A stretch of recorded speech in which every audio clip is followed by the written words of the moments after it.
안녕하십니까. 지속가능 발전소의 윤덕찬입니다. 오늘 저는 새로운 금융, 새로운 자본주의라는 제목으로 설명드리고자 합니다. 최근 들어서 중소기업의 ESG에 대한 논의가 많은데요. 사실은 중소기업의 ESG와 상장사의 ESG는 달라야 합니다. 중소기업의 ESG는 상장사처럼 자본을 늘리는 기회 요인이라기보다는 저탄소 경제로 전환하기 위한, 이것을 촉진하기 위한 수단으로 작용하고, 이를 위해서 금융을 활용하고 있습니다. 따라서 중소기업의 ESG 평가는 규제를 위한 것이 아니라 중소기업 지원을 위한 베이스라인이 되어야 합니다. 이 같은 관점으로 ESG 자체의 역할이 최근 들어서 변화되고 있고, 이를 기반으로 자본의 흐름이 바뀌는 자본 재분배가 이루어지고 있습니다. 이러한 국제적인 트렌드를 설명드리고자 합니다. 아마도 앞으로는 국내에서의 논의도 이러한 관점으로 얘기가 될 것이고, 따라서 이것을 잘 이해하고 준비하는 것이 중요할 것이라고 생각을 합니다. 먼저 지금까지의 ESG와 앞으로의 ESG에 대해서 구분해서 설명을 좀 드리고자 합니다. 그 얘기는 지금까지의 ESG와 앞으로의 ESG는 좀 역할이 달라지게 되는 것인데요. 크게 저는 2000년서부터 2010년, 그리고 그 이후에 지금까지의 또 10년, 그 앞으로의 10년을 나누려고 합니다. ESG의 역사에 대해서는 많이 들어보셨을 겁니다. 2000년 초부터 ESG라는 개념이 등장을 했고, 자본시장에서 중요하게 보던 거버넌스에 E하고 S가 같이 붙게 되었는데, 사실은 이것은 기업의 지속 가능성의 중요한 요소이자 기업의 사회적 책임의 핵심 요소이기도 합니다. 따라서 이 시기에는 기업들이 우리 사회의 환경 사회 문제의 해결책으로서 기업이 사회적 책임을 잘하면 이러한 문제를 해결할 수 있다고 봤고, 그래서 ESG 또는 CSR을 잘 관리하는 기업의 모습들을 중요하게 생각했습니다. 그것을 이 시기를 그래서 전략적 CSR과 지속가능성 인식의 시기라고 얘기할 수 있습니다. 그러나 2008년, 9년에 일었던 글로벌 금융위기로 인해서 ESG의 역할 자체가 바뀌고 ESG를 다시 바라보게 됐습니다. 글로벌 금융위기 이후에 10년 동안 다양한 기업들의 ESG 관련 사건 사고가 났는데요. 대표적인 사건들이 폭스바겐 디젤 게이트 사건, 또는 웰스파고의 계정 사기 사건, 또는 BP의 디버터 호라이즌, 우리는 멕시코 원유 유출 사건으로 알려졌던 이러한 사건들 뿐만 아니라 우리나라에서는 대한항공의 물컵 사건, 땅콩회항 사건, 그리고 남양유업의 대리점 밀어내기 같은 사건들 등 다양한 갑질 관련 사건들이 등장하고, 이것이 사회를 떠들썩하게 하면서 기업이 사회 문제 해결의 솔루션이 아니라 여전히 사회 환경 문제를 야기하는 주요 원인이라는 점에 있어서 다시 한번 인식하게 된 계기가 됐습니다. 더불어서 자본시장에서조차도 신뢰를 잃었기 때문에 이것을 신뢰 회복을 위해서 기업의 지속 가능성, 즉 지배구조뿐만 아니라 환경 사회에 대한 문제를 해결하는, 즉 지속 가능한 비즈니스 관행에 대한 부분들을 검토하고 이것을 투자하는 것들이 중요하게 대두되었고, 그 전에 초창기에서는 예전에 얘기했던 것처럼 착한 기업을 찾아서 투자하는 착한 투자라고 알려졌습니다만, 이제는 투자자들이 투자에 성공하려면 재무뿐만 아니라 비재무 리스크, ESG 리스크라고 하는 비재무 리스크를 잘 분석해서 비재무 리스크가 적은 회사에 투자를 하는 관점이 강조되었습니다. 그래서 지금 우리가 알게 된 ESG는 기업 입장에서는 자본을 늘리는 기회 요인, 즉 ESG를 잘 관리하는 기업에게 투자를 하게 된다는 관점에서 기업은 이것을 잘 관리하는 것이 필요하다고 인식을 하게 됐는데요. 그것이 지금까지의 우리가 ESG 투자, ESG를 바라보는 관점, 기본적인 관점이었습니다. 그러나 아시는 것처럼 팬데믹이 지난해 발생했었고, 말씀드린 것처럼 지난 10년 동안에 다양한 기업의 ESG 관련 사건 사고들이 발생하면서 이제는 기업이 이러한 리스크를 잘 관리하지 않으면 안 된다라고 하는 인식이 생겼고, 그래서 지금까지 해왔던 모든 이러한 ESG 관련 사건 사고를 보면 그 근저에 깔려 있는 기업의 생각은 주주 가치만 높이면 된다라고 하는 관점에서 환경을 훼손한다거나 사회 문제에 대해서는 간과하는 일들이 발생을 했었던 것이고, 그래서 주주 가치뿐만 아니라 우리 회사와 관련된 많은 이해관계자, 즉 환경 또는 직원, 소비자, 지역사회, 협력업체 등등의 가치도 같이 추구하는 것이 중요하구나라고 하는 것, 그리고 이렇게 비즈니스를 해야지 지속가능한 비즈니스라고 하는 것을 인식하게 되면서 지난 2019년에 BRT라고 하는 비즈니스 라운드 테이블에서도 많은 미국의 기업들이 이러한 기업의 목적은 단순히 주주가치 실현이 아니라 나아가서 이해관계자의 이익을 추구하는 것이고 이런 부분들을 다시 한번 확인하게 되었고 그래서 예전에도 이미 나왔던 것이긴 합니다만 이해관계자 자본주의라고 하는 부분들에 대해서는 몸소 체험하고 이것을 이해하게 되었습니다. 이 과정에서 나온 팬데믹은 굉장히 큰 깨우침을 줬습니다. 그래서 특히 투자시장 쪽에서는 팬데믹은 어느 나라의 어떤 사람들도 예견하지 못한 것이었었는데 투자시장에서 ESG를 기초로 해서 한 투자를 ESG 투자라고 하는데 ESG를 잘 관리하는 기업에 투자한 ESG 펀드가 이러한 예기치 못한 상황에서도 덜 영향을 받았고 더 빨리 회복했고 또 기회가 생기면서 수익까지 나는 모습을 보면서 ESG를 잘 관리하는 기업에 대해서 그러한 비즈니스에 대해서 다시 한번 깨닫게 했습니다. 그래서 여기 자료에서 말씀드린 것처럼 인류의 지속가능 발전을 위해서는 생존 전략이다라고 하는 부분들은 바이러스로 인해서 전 세계가 유례 없는 락다운에 걸렸었는데 그건 재작년에 발생했던 바이러스로 인한 부분입니다. 그러나 기후변화는 이미 오랫동안 시작이 되어 왔었고 기후변화는 단지 사람들의 이동을 제한하는 것만으로는 막을 수 없습니다. 이미 온실가스 배출로 인해서 기후변화가 상당히 진행되었고 우리는 이미 2015년에 굉장히 큰 합의를 했는데 UN SDG라고 하는 지속가능 발전 목표와 파리 협약입니다.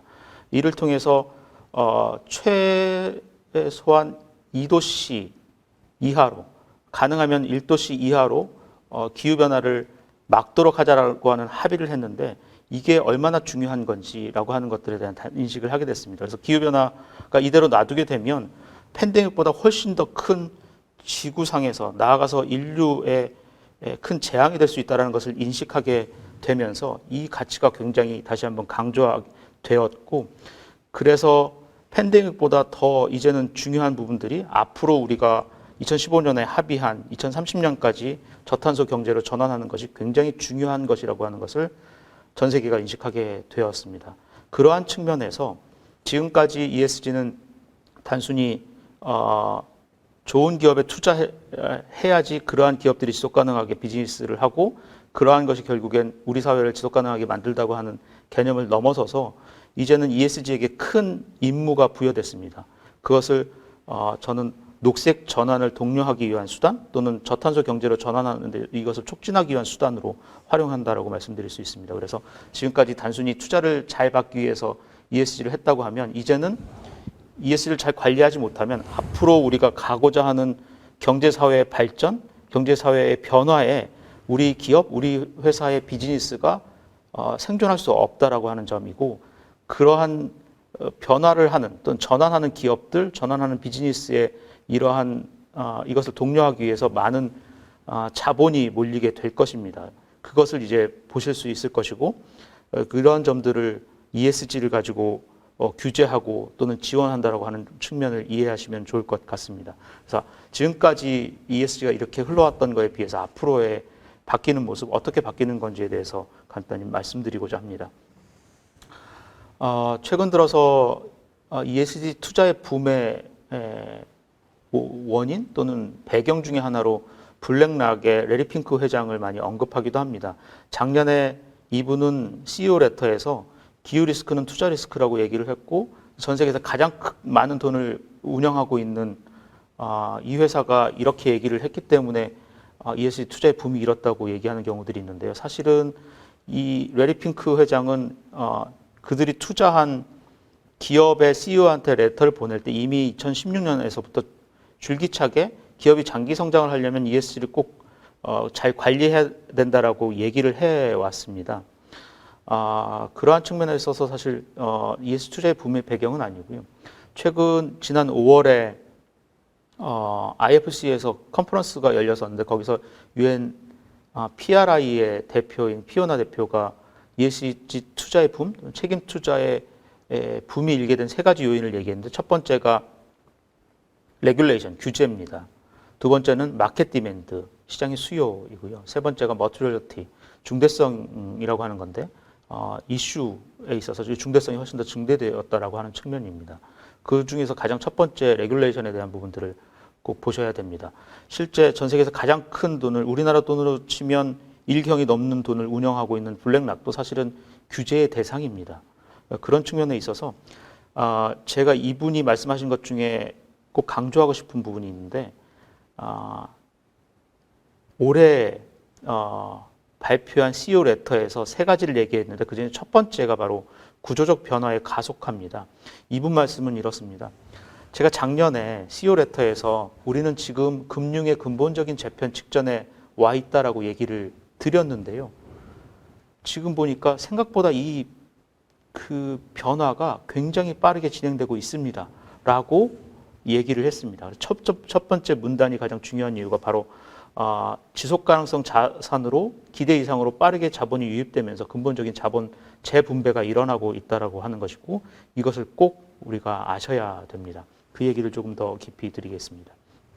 올해 5월에 우리나라에서는 녹색 미래정상회의라고 하는 걸 개최됐었는데요. 다양한 얘기들이 나왔습니다만 무엇보다도 경제와 사회 구조 전반을 저탄소 방식으로 바꿔야 미래 세대가 생존할 거다라고 하는 점에 모두 동의하고 그 중에서 다양한 행동 또는 이제 선언을 했었는데 그 중에서 기업이 ESG를 지금보다 더 잘 중요하게 여길 것을 촉구한다라는 내용이 있습니다. 이 부분이 이제 중요한 것인데 다양한 얘기들이 오갔습니다만 그 중에 금융 관련한 부분들을 빼서 오른쪽에 정리를 해봤습니다. 월드뱅크는 앞으로 5년 동안 총 지원금의 35%를 기후 효과가 있는 기업 사업에만 투자하겠다고 얘기를 했고 유럽 투자은행의 경우에서도 환경 지속 가능한 분야에 앞으로 2030년까지 1조 유로를 공급하겠다. 그래서 모든 금융 활동을 파리 협약 목표 및 원칙에 따라서 진행하겠다라고 얘기를 했습니다. BIS에서도 기후 관련 리스크에 금융권이 즉시 대응해야 하고 해결 방안으로는 금융 지원을 통한 민간 투자자와 금융기관의 역할이 중요하다는 얘기들을 하고 있죠. 즉 이러한 부분들에 있어서 저탄소 경제를 전환하는 데 있어서는 금융의 역할이 굉장히 중요하고 많은 돈을 여기에 쏟아 부을 것이다라는 얘기를 하고 있습니다. 즉 자본의 흐름을 전환시켜서 기업, 산업, 경제를 바꾸는 작업들을 지금 진행하고 있고 그 얘기들을 계속 하고 있습니다. 그렇게 해야지만 우리 사회 앞으로의 미래 세대가 생존할 수 있다라고 하는 거에 대해서 모두 공감하고 있는 것이고요. 이 회의가 열리기 한 달 전에 미국 바이든 대통령이 기후정상회담을 따로 또 열어서 앞으로 자신들의 2050년 목표를 2030년으로 앞당겼습니다. 그리고 목표도 훨씬 더 상향 조정을 하면서 각국들에게 NDC, 즉 각국의 온실가스 감축 목표의 상향을 요구를 했고 여기에 호응해서 몇 개의 선진국들도 발표를 해서 목표를 상향했습니다. 반면에 우리나라는 지난해 12월에 앞으로 2030년에 온실가스 감축 목표를 발표했었는데 그 부분이 상당히 미흡합니다. 그래서 이걸 정리해 보면 뭐 몇 년 대비 몇 퍼센트 이렇게 얘기하는데 그걸 2010년 기준으로 쭉 나눠 봤을 때 전 세계의 선진국들은 2010년 대비 약 45%의 감축을 발표하고 있습니다. 따라서 우리나라에게 각국 정부들 전 세계에서 요구하고 있는 것도 2010년 대비 45%의 감축입니다. 그러나 지난해 발표한 거는 2010년 기준으로 나누면 18% 감축에 불과하고 최근에 이번에 발표한 탄소중립위원회의 목표도 더 상향하기로 했음에도 불구하고 여전히 거기에 미흡합니다. 그래서 2018년 기준으로 40% 감축을 얘기하고 있는 상황입니다. 여하튼 우리나라의 감축 목표도 상향 조정하고 더 탄소 중립을 달성하기 위한 시나리오 작업 또는 목표 상향을 고민하고 있었었는데 중요한 건 어떤 다양한 방법들을 이제 고민하고 있을 겁니다만 결국 우리 사회가 2050년에 달성해야 될 모습 그리고 우리가 2050년에 바뀔 모습은 이미 그려져 있는데 그 미래상 안에 들어 있습니다. 하나씩 몇 가지를 보시면 앞으로 2050년에는 재생에너지가 70% 이상을 차지할 겁니다. 그리고 화석연료 기반의 석탄 발전, LNG 발전은 완전히 없어집니다. 또한 수송에 있어서는 우리 이 도로의 거의 대부분, 정확히는 97%가 전기차 아니면 수소차로 채워져야 합니다. 그리고 많은 산업 부분에 있어서 산업 공정에서 이루어지는 에너지와 연료 및 연료에 있어서 모두 다 대체해야지만 가능한 부분인 것이고요. 건물에 있어서도 앞으로는 100% 제로 에너지 건물을 건축하도록 요구받습니다. 그런 환경으로 바뀔 겁니다. 그게 바로 이제 넷제로 또는 탄소 중립 사회 경제입니다. 그 중간에 2030년이 있습니다. 2030년에 달성해야 될 경제사회 모습이 바로 저탄소 경제입니다. 그래서 탄소 제로로 가기 전에 중간 과정이 2030년의 모습이고 그것을 바로 저탄소 경제 사회라고 표현하고 있는데 당연히 이 중간 과정들의 모습들로 이루어지게 될 것이고 그게 사실은 지금까지 우리가 가보지 못한 길이라는 점입니다. 그래서 많은 부분에 있어서 이러한 온실가스 감축을 하는 과정들에 있어서 요구되는 것들이 너무나도 많습니다. 여하튼 이러한 과정들을 거치지 않으면 살아남을 수 없다. 즉 저탄소 경제 또는 탄소 중립 사회에서 살아남으려면 이러한 노력들을 해야 합니다. 그래서 지금 우리가 비즈니스를 하는 데 있어서는 문제가 없겠으나 앞으로 10년도 남지 않았습니다. 저탄소 경제로 전환하기 위해서는 지금서부터 준비를 해야 하고 그렇지 못하면 지금의 비즈니스는 못하게 될 것이거나 또는 사라질 수밖에 없는 것이 지금의 현실이고 리스크입니다. 그래서 물론 대기업들은 여러 준비를 하고 있지만 그럼에도 불구하고 모든 대기업들이 다 잘 준비하고 있지 못합니다. 그렇다고 하면 우리 중소 중견기업들은 더 큰 위기에 몰려 있습니다. 그래서 이걸 잘 대비해서 준비하고 해 나가야 되는 것이 중요하고 그래서 금융이 그 역할들을 해야 하는 방향으로 지금 전환이 되었습니다. 그래서 지속가능 금융이라고 하는 용어는 이미 오래전부터 사실 나왔습니다만 원래 개념은 경제성장, 환경보호, 사회정의를 촉진하거나 여기 해가 되지 않는 사업 또는 비즈니스에 파이낸싱하는 걸 말합니다. 그래서 익히 지금까지 들어오셨던 것처럼 ESG를 잘하는 기업에게 즉 지속가능한 기업을 찾아서 그 기업에 투자를 하는 것이 지속가능 투자이고 책임 투자였습니다. 그건 2000년대 초부터 쭉 이루어져 왔습니다만 은행이 그 역할들을 하지 않았었습니다. 은행은 금융에서도 핵심이고 자본을 중개하는, 자본의 흐름을 중개하는 핵심 역할을 하고 있습니다. 실물 경제의 중심이기도 하죠.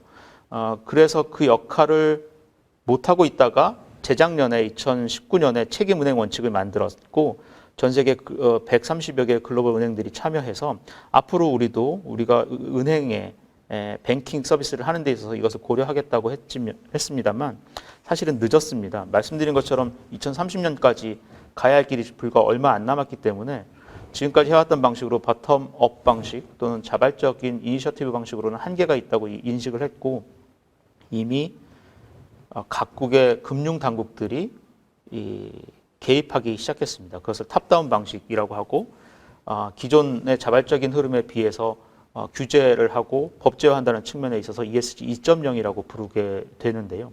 이걸 통해서 금융 당국이 법을 만들어서 이것을 적극적으로 리드하겠다고 하는 것입니다. 그것이 바로 지속가능 금융이고 실제로 세계은행 등 국제금융기구가 얘기하고 있는 지속가능 금융 시스템이라고 하는 것은 각국 정부에게 수준 높은 지속가능 금융 전략이라고 하는 것을 수립하고 그 밑에 가장 중요한 건데요. 서스테너블 텍사노미라고 하는 걸 구축하도록 요구합니다. 텍사노미에 대해서는 임성택 대표 변호사님의 강의도 있는데요. 간단히 말씀드리면 분류법입니다. 무엇을 분류했느냐? 지속가능한 비즈니스, 지속가능한 활동을 분류해놨습니다. 특히 지난해 유럽연합이 낸 텍사노미는 환경적으로 지속가능한 경제활동이라고 하는 것을 정의 내리고 그 정의하에서 부합하는 활동들을 70여 가지로 일단 첫 번째 단계로 발표를 했는데요. 여기에 들어가 있는 70여 개의 비즈니스만이 지속가능한 비즈니스라고 인정을 하고 이러한 비즈니스에만 자본이 들어가도록 하는 걸 만든 겁니다. 그래서 이 그림에서 보시는 것처럼 서스테너블 텍사노미라고 하는 걸 만들고 여기에 들어가 있는 사업들, 활동들에 대해서만 투자를 하도록 또는 금융 서비스를 하도록 하는 것입니다. 굉장히 큰 흐름입니다. 그래서 이것 때문에 자본의 흐름이 전환이라고, 자본의 전환이라고도 얘기를 하고, 지금까지 흘러왔던 자본의 흐름을 전환시켜서 새로운 물길을 만드는 겁니다. 그 물길 끝에 이 돈을 받게 될 비즈니스들을 정한 건데요. 그게 바로 텍서노미입니다. 그래서 새로운 물길에 따라서 흘러갔을 때 그 돈이 도착할 곳이 바로 텍서노미에 부합되어 있는, 텍서노미에 들어있는 비즈니스 활동들인 겁니다. 그래서 앞으로 이러한 비즈니스를 해야지만 자본을 또는 금융 서비스를 받을 수 있다는 것이고, 따라서 텍서노미에 의해서 지속 가능하지 않는 비즈니스와 지속 가능한 비즈니스 두 가지로 구분하게 되는 굉장히 중요한 흐름을 갖고 있습니다. 이걸 볼 수 있는 것이 유럽연합의 지속가능 금융 규제 또는 ESG 규제라고 하는 겁니다. 이것 때문에 유럽에서는 현대 서구 경제 모델, 즉 주주가치 중심의 서구 자본주의 헤게모니를 전환하는 신호탄이다, 또는 지구상 가장 강력한 규제다라고도 표현하고 있습니다. 그래서 금융을 변화시켜서, 핵심은 그겁니다. 금융을 변화시켜서 경제와 사회를 변화시키고 산업을 변화시켜서 앞으로 우리가 가고자 하는 저탄소 경제로의 전환을 빠르게 촉진시키겠다고 하는 관점이고, 그래서 가장 먼저 낸 것이 보시는 것처럼 텍서노미 규정입니다. 텍서노미 규정에 따라서 기업들은 우리가 해왔던 활동 중에서 또는 매출에서 어떤 부분이 지속 가능한 비즈니스에 의해서 나온 매출인지 또는 지속 가능하지 않는 비즈니스에서 나온 매출인지를 구분해서 공시하도록 요구하고 있고, 그에 따라서 지속 가능한 비즈니스에만 투자하도록 하는 것을 지속 가능 금융이라고 부르게 되고, 이러한 금융 상품에만 친환경 라벨링을 붙이게 하는 그러한 모두 여러 가지 관련 금융 규제들을 묶어서 지속 가능한 비즈니스에 자본이 몰리도록 하고 있고, 더불어서 그린워싱을 방지하도록 함으로써 역시 진정한, 요즘은 진정성의 시대라고 하는데, 진정한 지속 가능한 비즈니스를 하는 기업에게 또는 비즈니스에게 자본이 몰리도록 하는 규제들이 만들어지고 있습니다. 결국 다양한 지금 ESG 생태계가 만들어져 있습니다만, 단 하나의 일치된 ESG 규제가 필요하고, 그래서 이러한 규제들을 금융 규제를 먼저 만들고 있는 것입니다. 결국 지속가능 금융은 유럽연합에서는 앞으로 우리 사회가 지속가능 성장을 하기 위해서 파이낸싱 하는 것이라고 정의를 내리고, 이러한 부분에 있어서 금융 규제를 먼저 만들어서 리드하고자 하는 것이 유럽의 생각입니다. 실제로 지속가능 금융은 경제사회 환경 목표를 달성하기 위한 도구이자 지속가능 성장에 파이낸싱 하는 것이고, 이것만이 결국 우리 사회 경제 금융에 영향을 미치는 환경 또는 사회적 지속가능성 문제를 해결할 수 있다고 보고 있습니다. 그래서 결국엔 이들의 지속가능 금융 액션 플랜이라고 하는 것에 가장 첫 번째로 나온 것도 텍서노미 구축이고, 이 텍서노미에 따라서 많은 부분들에 대한 규제들이 같이 이루어지게 되는데, 결국 핵심은 자본 흐름의 방향을 전환하겠다고 하는 것이고, 이걸 통해서 궁극적으로 달성하고자 하는 것은 그림에서 보시는 것처럼 지속가능 발전 목표와 파리 목표의 달성입니다. 그래서 가까운 미래에서는 바로 이 2030년에 이 두 가지 목표를 달성하는 것이고, 조금 더 멀게는 2050년 넷제로 우리가 탄소 제로의 사회로 들어가기 위한 과정을 지금 이렇게 밟는 것입니다. 그래서 텍서노미에 대해서는 임 대표 변호사님께서 말씀하신 내용들이 있을 거라고 생각을 해서 건너드리겠습니다. 그래서 말씀드린 것처럼 기업도 공시해야 될 때 지속 가능한 비즈니스와 지속 가능하지 않는 비즈니스로 구분해야 되고, 금융기관도 공시를 해야 됩니다. 어떤 공시를 하냐면, 내가 투자한, 우리 회사가 투자한 내용 중에서 몇 %가 지속 가능 비즈니스에 얼라이먼트 된 투자인지를 공시하도록 하고 있는 것입니다.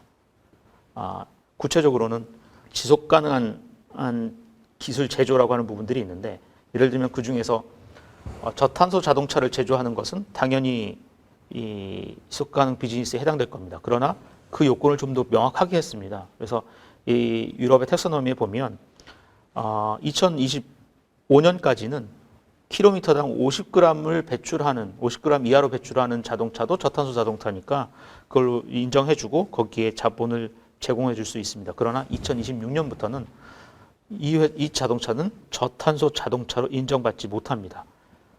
킬로미터당 0g의 온실가스 배출을 전혀 하지 않은 자동차만이 저탄소 자동차로 인정을 받게 되고, 이러한 자동차를 제조하는 회사들, 비즈니스에만 자본이 들어갈 수 있도록 규제를 굉장히 강화시켰습니다.